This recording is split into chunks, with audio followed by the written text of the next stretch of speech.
आप सभी का SSCN न्यूज के इस बुलेटिन में। आइए सबसे पहले नजर डालते हैं आज की सुर्खियों पर।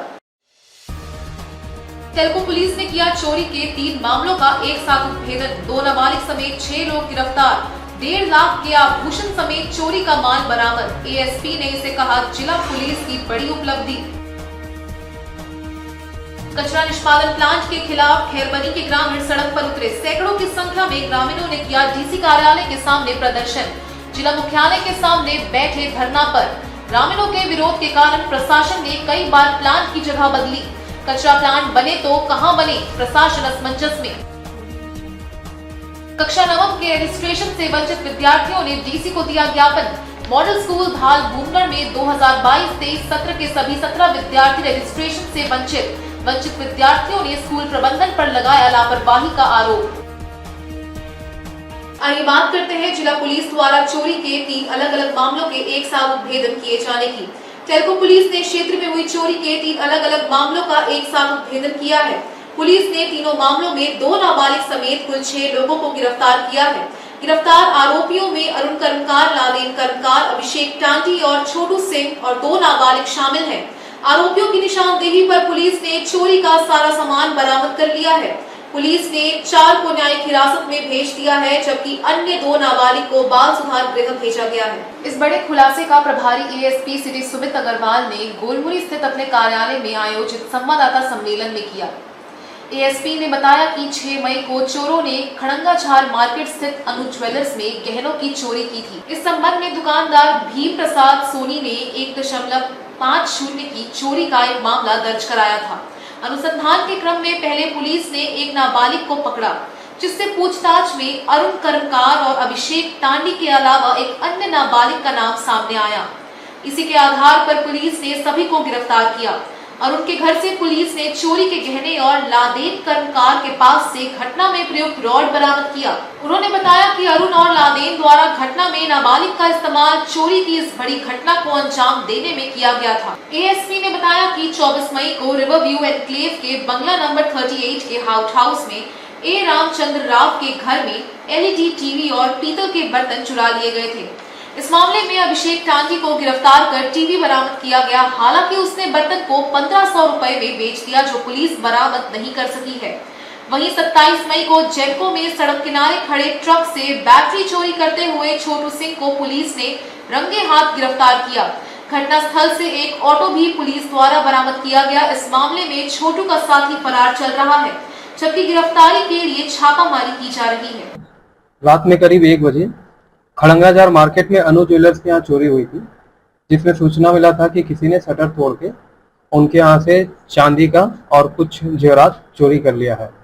तो इसी केस में एक टेल्को थाना में 33-23 केस नंबर दर्ज किया गया था और उसका उद्भेदन हो गया है, जिसमें कि 4 लोगों को गिरफ्तार किया गया है। इन 4 में 2 निरुद्ध बालक हैं और 2 मास्टरमाइंड है, अरुण कर्मकार और लादेन कर्मकार, जिनको विधिवत गिरफ्तार किया गया है।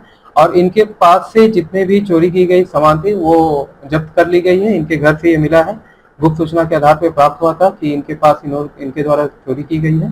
ठीक है, और इसमें टेल्को पुलिस ने बहुत सराहनीय कार्य किया है और 1 महीना के अंदर सारे चोरों को हम लोगों ने पकड़ लिया है। सामान का हम लोग TIP जल्द करा लेंगे। एक दूसरी घटना है जो 24 मई को टेल्को एरिया में ही हुई थी। टेल्को एरिया में रिवर व्यू इनक्लेव के बंगला नंबर 38 के आउट हाउस में हुआ था। इसमें घर का दरवाजा तोड़कर घर में एक टीवी था, उस टीवी को LED टीवी और प्लस पीतल के कुछ बर्तन थे, जिसकी चोरी कर ली गई थी। तो इसमें भी उद्भेदन कर लिया गया है। एक को पकड़े हैं जिनका नाम अभिषेक टांडी है। ठीक है, इनके पास से हमें चोरी की गई टीवी बरामद हो गई है और इनको भी विधिवत गिरफ्तार करके जेल भेजा गया है। एक तीसरा केस है, ये भी टेल्को एरिया का ही है, जिसमें 27/5/2023 को रात्रि में एक पास के खड़े ट्रक में एक व्यक्ति ये आपका बैटरी चोरी कर रहा था। तो इसमें भी चोर का पता चल गया है। चोर का नाम है छोटू सिंह और इसे भी बैटरी के साथ विधिवत गिरफ्तार किया गया है और इन्हें जेल भेजा गया है। आपराधिक इतिहास अभी 2 का नहीं निकाला गया है। इनमें टीवी का एक जिन्होंने टीवी चोरी किया है उनका एक आपराधिक इतिहास है। उनमें 158-22 मतलब 2022 में इन्होंने एक बार और चोरी की थी। और जो ये ज्वेलर्स वाले मार्केट में है, इनका कोई आपराधिक इतिहास नहीं है। और अभी हम लोग देख रहे हैं हाँ 2 नाबालिग हैं, निरुद्ध बालक हैं 2। आइए बात करते हैं खैरबनी के ग्रामीणों द्वारा डीसी ऑफिस के सामने विरोध प्रदर्शन की। पूर्वी सिंहभूम जिले में कचरा निष्पादन को लेकर प्रशासन के सामने बड़ी चुनौती है। प्रशासन बार बार जगह चिन्हित करता है, लेकिन ग्रामीणों के विरोध के कारण कचरा निष्पादन प्लांट नहीं लग पा रहा है। 2 मरतबा जगह भी बदला गया, लेकिन बात फिर ग्रामीणों के विरोध पर आकर ठहरती है। कचरा प्लांट बने तो कहां बने, इसको लेकर प्रशासन असमंजस में है। मंत्रिका में प्रस्तावित हरी विक्रम रद्द करो। जिंदाबाद दुनिया वाले सुन लो आज, दुनिया वाले सुन लो आज, दुनिया वाले सुन लो आज, दुनिया वाले सुन लो आज, दुनिया वाले सुन लो आज। जल जंगल जमीन हमारा है, जल जंगल जमीन हमारा है, जल जंगल बंद करो,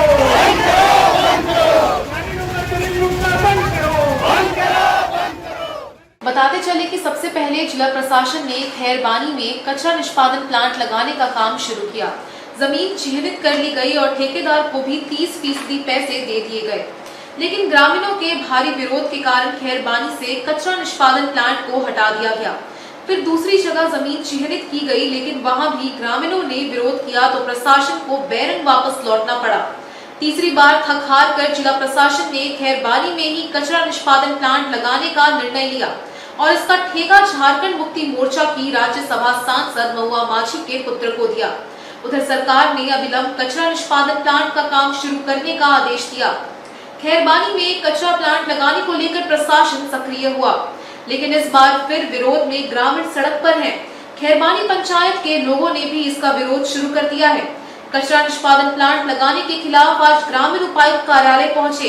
पारंपरिक अस्त्र शस्त्रों से लैस बड़ी संख्या में ग्रामीण प्रशासन के खिलाफ नारेबाजी करते हुए 1 दिवसीय धरने पर बैठ गए। उनका कहना है कि जब तक उनकी बातें नहीं मानी जाएगी तब तक उनका आंदोलन जारी रहेगा। झारखंड पूर्वी सिंहभूम जिला के 12-15 मौजा के आदिवासी मूलवासी और ग्राम प्रधान, जिसपे माझी परगना महल है, मुंडा मानकी संघ है, महिला समिति है, पंचायत समितियां हैं और ग्राम सभाएं हैं, इस आंदोलन में शामिल हुए हैं। और ये इसकी वजह ये है कि पिछले दिनों पूर्वी सिंहभूम जिला प्रशासन के द्वारा 3-4 ग्राम सभा में, जैसा एक पहला मौनपीठा में बिना ग्राम सभा किए सीओ की ओर से और जिला प्रशासन के द्वारा बाय हुक एंड क्रूक वहाँ पर हैवी मोटर टैलेंट सेंटर कराने का काम शुरू किया गया। दूसरा है खैरबनी में, खैरबनी का मामला भी इसी तरह है, उसी तरह एक है, घाटी जुटी का मैटर भी है। और इससे पहले घाटशिला क्षेत्र के 5 मौजा में, गालूडी के आसपास के 5 मौजा में इस तरह का काम जिला प्रशासन के द्वारा कराई गई थी। जिला प्रशासन द्वारा इस क्रम में कहीं भी ग्राम सभा कराने का प्रयास नहीं किया गया। न पंचायत समिति को पकड़ा गया, न विधायकों को पकड़ा गया, न हमारे जैसे किसी सामाजिक कार्यकर्ता के साथ जिला प्रशासन ने संपर्क किया। जबकि नियम कहता है, पंचायत राज रूल कहता है, पेशा कानून कहता है, ये सिस्टम कहता है कि शेड्यूल इलाका में आपको ग्राम सभा से बात करना होगा और ग्राम सभा से बात करने के बाद आपको इस वर्ग प्रक्रिया को आगे बढ़ाना है। लेकिन जिला प्रशासन ने ये तमाम प्रक्रिया को धक्का बताते हुए इस पर काम किया। हम इस बात को आपको विस्तार रूप से बताना चाहिए। मानपीटे गाँव के लोग मुख्यमंत्री के पास पिछले दिनों उनके मामा के घर शादी का समारोह में गांव के लोग पहुंचे थे। गांव के लोगों ने पूछा कि जिला प्रशासन को जो आपने वहाँ इस प्रकार का छूट दे रखा है, तो उन्होंने कहा कि जिला प्रशासन को तो पहले ग्राम सभा से बात करनी चाहिए। और जहाँ पर ये देवस्थान है, जहरा है, जहाँ आदिवासियों का पूजा स्थल है, जहाँ गोट ताली है, उसको तो एकदम नहीं छूना है। उस पर जो है ना शेड्यूल इलाका का एक बंदिश है, उसका जो गांव की संपत्ति है उसको नहीं छूना है। लेकिन डीसी मैडम और उनके जो जितने भी सीओ हैं, सभी सीओ इस पर मनमानी तरीके से पंचायत के और पेशा कानून के आदिवासियों के कस्टमरी रूढ़िवादी व्यवस्था को कुचलने का काम कर रहे हैं, जिसके खिलाफ पे जबरदस्त विरोध है और जिला प्रशासन एकदम पूरी तरह से अनाड़ी है। आइए बात करते हैं कक्षा 9 में रजिस्ट्रेशन से वंचित विद्यार्थियों द्वारा डीसी को मांग पत्र दिए जाने की। मॉडल स्कूल धार डूंगरगढ़ के कक्षा 9 के सभी 17 विद्यार्थी सत्र 2022-23 में पंजीयन से वंचित हो गए हैं। शिकायत लेकर डीसी से मिलने पहुंचे विद्यार्थियों ने स्कूल प्रबंधन को इसके लिए जिम्मेदार बताया है, जिसकी वजह से विद्यार्थियों का भविष्य दांव पर है। इसके पहले इन विद्यार्थियों ने रजिस्ट्रेशन करवाए जाने की मांग को लेकर धरना दिया था, लेकिन रजिस्ट्रेशन का आश्वासन देकर धरना समाप्त करा दिया गया। आज समस्या ज्यों की त्यों बनी हुई है। छात्रों को भविष्य तक करना बंद करो, सभी विद्यार्थियों को विलंब पंजीकरण करना होगा, सभी विद्यार्थियों को विलंब पंजीकरण करना होगा। इन सब करना बंद करो, छात्रों को भविष्य तक क्यों किसी महोदय जवाब दो, अविलंब छात्रों को पंजीकरण करना होगा। डीसी से मिलने पहुंचे मॉडल स्कूल धालबुमगढ़ के विद्यार्थियों का कहना है कि अगर रजिस्ट्रेशन नहीं किया गया तो वे लोग नवमी बोर्ड की परीक्षा से वंचित रह जाएंगे। उनका आरोप है कि सत्र 2022-23 के सभी छात्र छात्राएं स्कूल प्रशासन की लापरवाही के चलते पंजीयन से वंचित हो गए हैं। इसकी लिखित जानकारी सभी संबंधित अधिकारियों को कई बार दिया जा चुका है, लेकिन जैसे स्कूल प्रबंधन व प्रशासन कान में तेल डालकर सोया है। बताते चले कि 12 मई 2023 को छात्र छात्राएं और अभिभावक अपनी मांग को लेकर आमरण अनशन में बैठे थे। जिला शिक्षा पदाधिकारी तथा प्रखंड विकास पदाधिकारी की उपस्थिति में मांगों को पूरा करने का एक लिखित आश्वासन देकर अनशन को तोड़वाया गया था, लेकिन अभी तक कोई उचित कार्रवाई नहीं हुई। इसीलिए सभी छात्र छात्राएं एवं अभिभावक असमंजस स्थिति में हैं और मानसिक तनाव से गुजर रहे हैं। विद्यार्थियों ने डीसी से अनुरोध किया है कि वे इस मामले में हस्तक्षेप कर इस समस्या का जल्द से जल्द समाधान निकालें, अन्यथा रजिस्ट्रेशन से वंचित विद्यार्थियों का भविष्य दांव पर है। 9th क्लास का रजिस्ट्रेशन हुआ है, सर की लापरवाही की वजह से हम लोग का रजिस्ट्रेशन नहीं हुआ है। स्कूल प्रशासन की लापरवाही के भी बैठे थे, लेकिन हम लोग का अभी तक कुछ नहीं हुआ। हम लोग का आश्वासन देके शांत कर दिया गया, हम लोग का ये आंदोलन तोड़वा दिया गया है और अभी तक हम लोग का रजिस्ट्रेशन का कुछ भी पता नहीं है। सर लोग बोले कि हाँ हो जाएगा, तुम लोग को चिंता नहीं करना पड़ेगा। सर लोग ऐसे बोल के हम लोग का रजिस्ट्रेशन नहीं किया है। हम लोग आंदोलन भी किए, आंदोलन तोड़वा दिया गया, तभी हम लोग का रजिस्ट्रेशन नहीं हुआ। हम लोग का 1 साल बर्बाद हो जाएगा। हम लोग आंदोलन बैठे, हम लोग को बस आंदोलन पूरा किया, ऐसे क्या होता है? हम लोग का लाइफ का सवाल है, 1 साल बर्बाद हो जाएगा। आइए बात करते हैं जल संहिताओं द्वारा उपायुक्त कार्यालय के समक्ष प्रदर्शन की। झारखंड जल संहिता कर्मचारी संघ के बैनर तले सोमवार को जिले की जल संहिताओं ने अपनी विभिन्न मांगों को लेकर उपायुक्त कार्यालय के समक्ष प्रदर्शन किया। उनकी मुख्य मांगों में मानदेय को बढ़ाना, स्वास्थ्य सहित अन्य सुविधाएं प्रदान करना शामिल है। जल संहिताओं का कहना है कि अगर उनकी मांगे नहीं मानी गयी तो वे डीसी के बाद जनप्रतिनिधियों के आवास पर धरना प्रदर्शन करने को बाध्य होंगी। हमारी मांगे पूरी करो, पूरी करो, पूरी करो। हमारी मांगे पूरी करो, पूरी करो, पूरी करो। हमारी मांगे पूरी करो, पूरी करो, पूरी करो। बकाया भुगतान पूरी करो, पूरी करो, पूरी करो। बकाया मानदेय पूरी करो, पूरी करो, पूरी करो। जल संहिता एकता जिंदाबाद, जिंदाबाद, जिंदाबाद। मौके पर संघ की जिला अध्यक्ष नीतू सिंह ने कहा कि बढ़ती महंगाई के इस दौर में हमें प्रतिदिन 30 रुपए से भी कम मानदेय मिलता है, जबकि हम लोगों को जो भी जिम्मेवारियां दी जाती है हम उसका पूरा अनुपालन करते हैं। उन्होंने कहा कि यदि हम मनरेगा में मजदूरी करेंगे तो प्रतिदिन 350 रुपए मिलेगा। बढ़ती महंगाई में हमारे परिवार का भरण पोषण इतने कम मानदेय में कैसे होगा? नीतू सिंह ने सरकार से मांग किया कि जल संहिताओं का मानदेय बढ़ाया जाए, स्वास्थ्य सहित अन्य सुविधा भत्ता दिया जाए। उन्होंने कहा कि जब तक हमारी मांगे पूरी नहीं होगी तब तक हम चरणबद्ध आंदोलन करते रहेंगे। आज उपायुक्त कार्यालय के समक्ष प्रदर्शन किए हैं, इसके बाद सभी विधायक एवं जनप्रतिनिधि के आवास पर धरना प्रदर्शन करेंगे। आज के प्रदर्शन में जिले के सभी प्रखंडों से लगभग 1900 जल संहिताएं शामिल थी।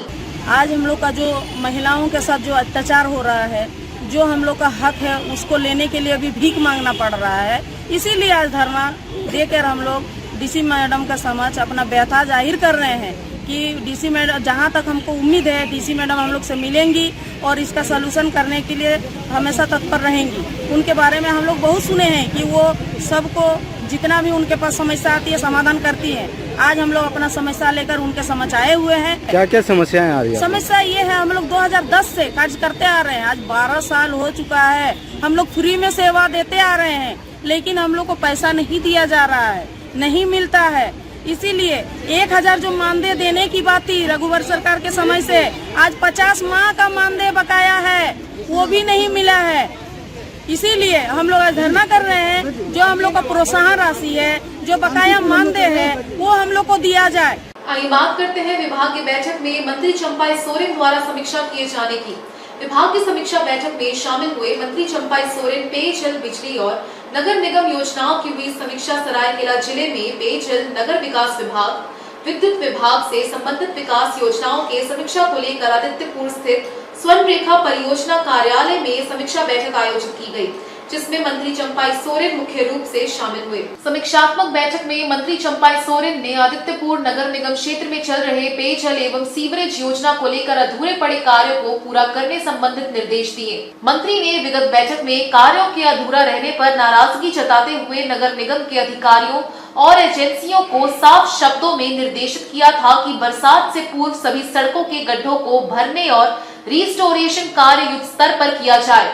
बैठक के दौरान मंत्री चंपाई सोरेन ने विभागीय अधिकारियों को निर्देशित किया कि वे संचालित योजनाओं को समय से पूरा करें।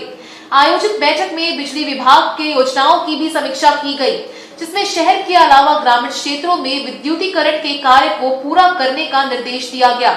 मंत्री ने भीषण गर्मी के मद्देनजर पेयजल किल्लत दूर करने के लिए पेयजल विभाग और नगर निगम को निर्देशित किया। बैठक में खराब पड़े सभी चापाकल को दुरुस्त करने, पेयजल किल्लत वाले क्षेत्रों में टैंकर से जलापूर्ति सुनिश्चित करने का निर्देश दिया। विभाग की समीक्षा बैठक में मंत्री चंपाई सोरेन के अलावा उपायुक्त अरवा राजकमल, डीडीसी प्रवीण गागराय, आदित्यपुर नगर निगम के अपर नगर आयुक्त गिरजा शंकर प्रसाद, एडीसी सुबोध कुमार, एसडीओ रामकृष्ण कुमार, सरायकेला नगर पंचायत कार्यपालक पदाधिकारी राजेंद्र गुप्ता, चुड़को जिंदल एजेंसी के पदाधिकारी मौजूद रहे। देखिए, आज का विषय में नगर के अंतर्गत पानी का और बहुत सा परिवार गरीब है, उन लोगों को कनेक्शन नहीं मिला। आज निर्णय हो गया कि जितना ही कनेक्शन नहीं हुआ है सब आवेदन आज फ्री कनेक्शन दिया जाए। और नगर निगम तरफ से होने से उसका पैसा जमा जो एजेंसी को दिया गया उसका तरफ से सब गरीब परिवार को फ्री कनेक्शन दिया जाए। कल से आवेदन देना हमने यह करा दिया, उतना तो सारा सिस्टम ठीक कर देगा ये लोग। सिस्टम करेगा सब पानी मिलने लग जाए। हमने कहा कुछ क्षेत्र को आपको पानी ठीक मिलता है, कुछ क्षेत्र नहीं मिलता, क्या है इसका कमी? आपको पता है कि हमारा कंज्यूमर पानी का कनेक्शन इतना 1000 परिवार और अब कितना लीटर ये लोग को चाहिए, वो उतना आ रहा है कि नहीं है? आपका वहाँ से पंप से फिल्टर होकर आ रहा है तो क्यों सबको नहीं मिलता? आज के इस बुलेटिन में बस इतना ही। हम फिर हाजिर होंगे कुछ और नई खबरों के साथ। तब तक के लिए एससीएन न्यूज की पूरी टीम की ओर से मुझे दीजिए इजाजत। नमस्कार।